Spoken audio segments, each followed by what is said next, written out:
Vamos a hablar ahora con una persona con la que hemos hablado en otras oportunidades en este programa y en otros espacios, que siempre resulta de notable interés, fundamentalmente cuando se puede el intercambio, pero también leer sus libros, ¿no? Se trata de Loris Anata. Gracias por estar con nosotros. Buen día, ¿cómo está? Buen día, muy bien, muchas gracias. Bueno, le agradecemos este momento en donde siempre queremos reflexionar sobre las cosas que nos pasan a los argentinos y nos llama mucho la atención que usted, siendo italiano, habiéndose experimentado en lo que tiene que ver con el fascismo y Mussolini en su país, sepa tanto también de nuestro país, ¿no? ¿Hay una correlación? ¿Usted cree que hay una correlación entre el fascismo italiano y el peronismo que sigue vigente con mucha fuerza en la Argentina? Sí, yo creo que sí, aunque sea una posición la mía cada vez menos popular, porque poco quieren escuchar este paralelo, este paralelismo, pero sí que existe. Obvio, hay que ponerlo en su contexto histórico. Para decirlo de forma muy sencilla, el peronismo ha sido en su momento en la Argentina digamos, la reacción en contra de la modernidad de origen anglosajona y protestante y por lo tanto basada en los principios del liberalismo, de la economía mercantil y que idealizaba un retorno a una sociedad orgánica basada en la fe, en las corporaciones, en las comunidades, en los grupos. Este esencialmente fue el peronismo y lo mismo había sido a partir de los años 20 el fascismo, como todos los otros fenómenos totalitarios de aquella época, el salazarismo, el varguismo en Brasil. Después, dentro de una familia hay elementos muy diferentes entre ellos, por supuesto, normal, pero la familia es aquella y por supuesto hoy ya no estamos en los años 40 y 50, por lo tanto esta tradición ya no se puede manifestar de la misma forma que entonces, pero la raíz cultural queda sin duda. Quedan algunos rituales, algunas cuestiones folclóricas, ¿no? Que algunos rescatan y otros pretenden hacer evolucionar. ¿Usted no le da ningún crédito a la posibilidad de que exista un peronismo republicano transformado a los nuevos tiempos? A ver, lamentablemente de ese pasado queda un poco más de lo folclórico. Me encantaría que fuera solamente lo folclórico, en ese caso no sería demasiado preocupante, pero lo que pasa es que mientras en Italia hubo una Segunda Guerra Mundial y hubo la tragedia de la guerra y por lo tanto también de la derrota del fascismo y por lo tanto Italia fue obligada a reflexionar sobre su pasado, el peronismo argentino no tuvo guerra, no fue derrotado, cayó en su momento por un golpe militar, vivió toda su historia como víctima histórica y por lo tanto celebra su pasado como un triunfo y no como un fracaso. Esto hace que Argentina, para decirlo con una frase que medio en serio, medio en broma, decía un famoso politólogo, Argentina nunca derrotó su fascismo, o sea, se lo llevó consigo todo el tiempo y queda mucho más que lo folclórico. Y de ahí mi escepticismo sobre el cambio cultural del peronismo, en el sentido de que al no tener que reflexionar sobre su historia, el peronismo no elaboró una reflexión sobre sus, digamos, incompatibilidades con la democracia republicana. O sea, la idea de ser un movimiento nacional, de ser el partido de la patria, de encarnar y monopolizar la identidad de la nación, de ser el pueblo, como si los otros no fueran pueblo, sino antipueblo, bueno, es una construcción no solamente semántica o simbólica, sino política, antidemocrática, incompatible. Y lamentablemente el peronismo, aunque viva dentro de la democracia, es como si la democracia le quedara pequeña, ¿no? Como un traje demasiado pequeño que te queda de una medida no adapta para tu cuerpo. Y le cuesta adaptarse a la democracia republicana y es un gran problema para Argentina en general.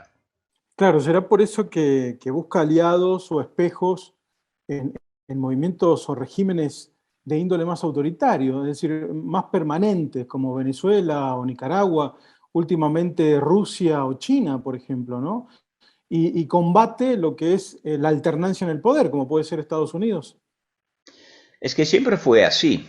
Y eso no vale solamente para el peronismo. Yo recuerdo que los jóvenes militantes de Guardia de Hierro en los años 70 leían Mao Zedong, ¿eh? Y los montoneros adoraban a Fidel Castro, y podría citar muchos ejemplos más, pero lo mismo los otros populismos latinoamericanos, es una regularidad. O sea, el populismo latinoamericano en general nace como, una vez más, reacción antiliberal y anticapitalista. O sea, se crea una identidad a partir de la oposición a esos fenómenos de modernización que nacieron en el mundo protestante, guste o no guste, ahí nacieron y que cambiaron el mundo. Y entonces, al oponerse a estos fenómenos que nacieron en el mundo anglosajón y protestante, buscan en el mundo aquellos aliados que representan en ese momento una especie de universalismo antioccidental y antiliberal. Entonces, el primer Perón pensaba en unir los países latinos y católicos. Fidel Castro pensó en unir, además de los países comunistas, los países del tercer mundo. Hugo Chávez pensó en reunir todos los países antiliberales del mundo: China, Rusia, Bielorrusia, Corea del Norte, Irán, los estados islámicos radicales. Y el kirchnerismo o el peronismo, al ser hijo de esta misma familia, también tiene esta tendencia a buscar un universalismo antiliberal. Hoy China es, digamos, el mandamás de esta tradición, y esa rara mezcla, que no es tan rara, entre comunismo y confucianismo, sin duda le cae como anillo al dedo a esa tradición populista argentina. Justamente le iba a consultar sobre esta adhesión ya directa. Justamente le decía que esta adhesión sin vueltas del Partido Justicialista Argentino al Partido Comunista Chino, yendo a sus reuniones nacionales, esta adhesión rompe con la tradición de tercera posición que había planteado Perón en el principio, ¿no? Que era ni yanquis ni marxistas, peronistas. Directamente ahora toma partido por ser parte de la ruta de la seda de China, que, si se explica un poco mejor, es un plan imperialista de la gran nación asiática para conquistar el mundo, ¿no?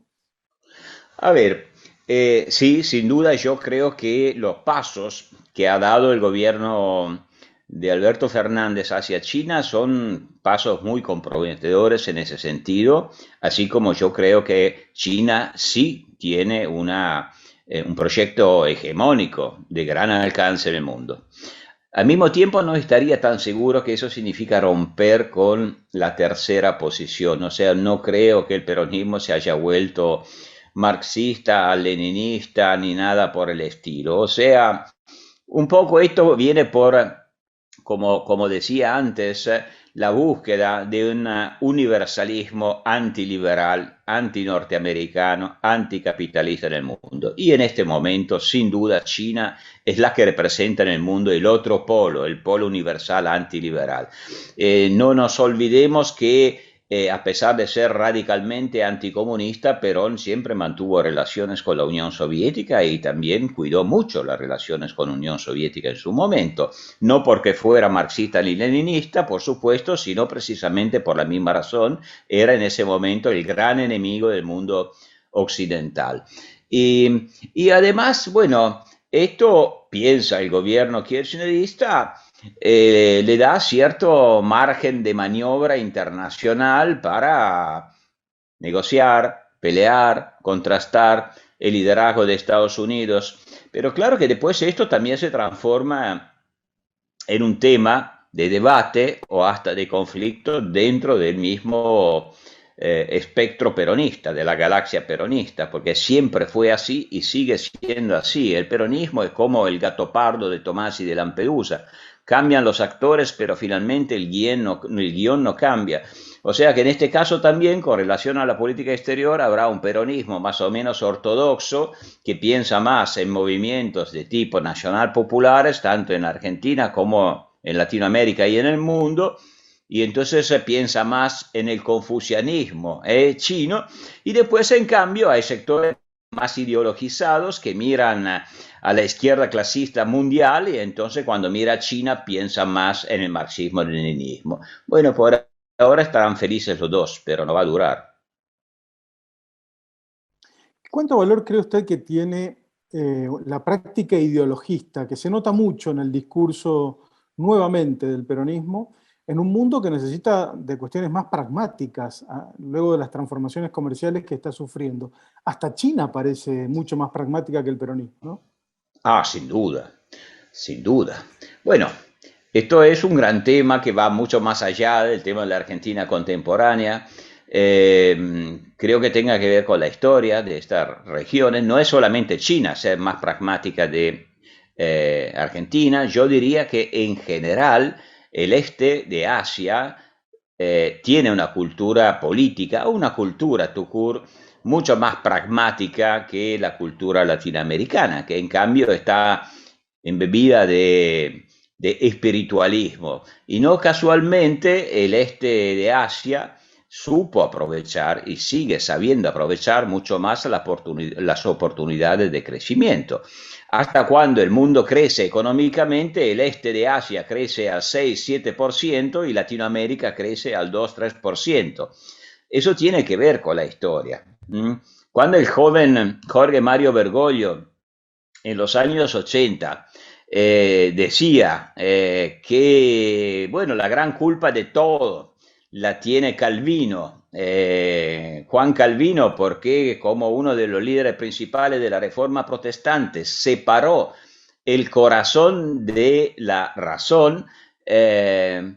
Bueno, no sé si tenía razón, no creo que sea una definición totalmente exacta, pero se puede discutir, pero yo creo que no fuera totalmente negativo separar un poco la razón del corazón, o sea, tener una actitud racional hacia los problemas de la política, de la economía y de la sociedad no está mal. Y en cambio este pensamiento racional o racionalista o pragmático en Latinoamérica está muy poco difundido o por lo menos no logró nunca volverse hegemónico. Y de ahí su pregunta, tanta ideología, tanto sentimentalismo, tantos lemas, pueblo, pueblo, pueblo, pero finalmente cosas concretas muy pocas.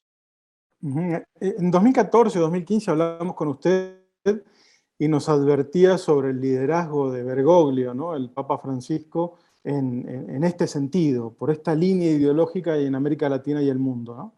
Después de hablar con usted, hablamos con un compatriota suyo, católico comunista, Gianni Bátimo, que afirmaba que el Papa Francisco iba a liderar el chavismo internacional. Bueno, hoy el Papa debe estar pensando en que esto es una licuadora, ¿no? América Latina se ha vuelto una cosa rara, inasible. El chavismo, inclusive el creador de la idea del socialismo del siglo XXI, a quien entrevistamos hace poco, está en contra de esta transformación que ha vivido el chavismo, ¿no? ¿Cómo ve esta realidad de América Latina y cómo encaja Argentina en todo esto y el Papa? Bueno, Gianni Vattimo se pasó un poco, eh. No dudo que haya sido un gran filósofo, pero se pasó bastante en su apoyo al chavismo y creo que, bueno, su imagen sale bastante manchada y lastimada por su vinculación con el chavismo. Creo que el mismo Papa hoy no le gustaría nada que lo asociaran demasiado estrictamente al chavismo. Eh, Sin duda, sin embargo, si miramos América Latina, hoy en este momento, para bien o para mal, una nueva ola de gobiernos que el Papa llamaría nacional populares se está afirmando. No sabemos qué van a hacer, si se van a comportar diferentemente de los de antes, que fracasaron. Estoy pensando en Nicaragua, estoy pensando en Venezuela, estoy pensando, bueno, también en kirchnerismo en realidad. Así que veremos. Pero el Papa, al apoyar este tipo de gobiernos, porque esto siempre fue extraordinariamente claro, que prefería gobiernos nacional populares respecto de gobiernos que él llamaría neoliberales, bueno, el Papa hoy puede estar relativamente feliz porque los gobiernos que parecían más sólidos, aquellos del Pacífico, como Chile, como Perú, como México y probablemente muy pronto Colombia también, que parecían pro-occidentales, bueno, son aquellos que han cambiado y se han pasado a lo nacional popular. Y en cambio, Maduro sigue estando ahí, los kirchneristas están en el poder, Lula va a volver, así que la verdad que la geopolítica latinoamericana no le va mal por ahora al Papa. Ahora, una cosa es ganar elecciones, otra lograr resultados positivos. Hasta ahora ni la izquierda ni la derecha en Latinoamérica han logrado superar los problemas estructurales del continente, que yo siempre repito y lo acabo de decir, pienso sean de naturaleza cultural. Y bueno, cambiar la cultura admitiendo que uno la quiere cambiar, y no me parece que Latinoamérica quiera cambiar mucho, pero cambiar cultura significa generaciones, generaciones y generaciones. Claro, quería entrar en algo más personal, ¿no? En estos tiempos en que no se debate, sino que cada uno defiende la idea con la que ya viene, ¿no? La autoconfirmación. ¿Qué le responde a usted a la gente que no lo escucha porque dice que es antiperonista? ¿Es usted antiperonista? ¿Por qué tiene este sesgo? Ah, bueno, me gustaría decir algo a los que no me escuchan, pero si no me escuchan no me van a Mm. escuchar, así que es totalmente inútil que yo les diga algo. No sé, bueno, antiperonista. Yo soy una persona que maduró sus ideas y sigue madurando sus ideas a través de sus investigaciones.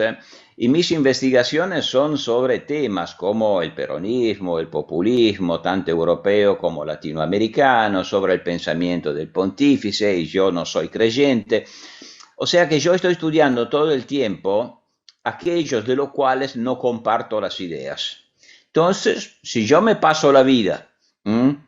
eh, confrontándome, enfrentándome o midiéndome con el pensamiento de aquellos que están más lejanos de mi sensibilidad, bueno, algún peronista podría de vez en cuando escucharme a mí, no le va a pasar nada.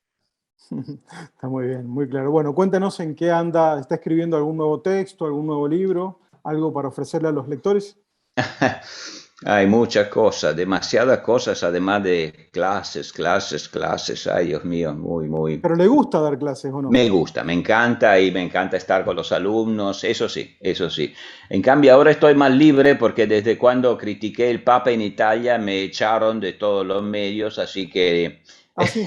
antes le dedicaba bastante tiempo a escribir en la prensa, pero ahora ya no hay más espacio. Italia es un país mucho más papista que Argentina, no me cree, no, no, no crea. No, yo estoy escribiendo varias cosas, entre ellos exactamente un libro sobre el Papa, porque una editorial me lo pidió y es una reflexión político-filosófica sobre el pensamiento del Papa a lo largo de toda su trayectoria.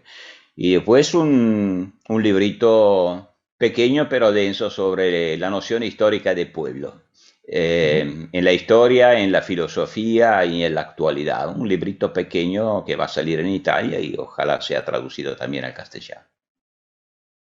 Muy bien, bueno, los esperaremos entonces. Estamos muy agradecidos por su tiempo, Lori Sanata. Siempre es un placer. Muchas gracias y un saludo a Mendoza. La recuerdo siempre con enorme cariño.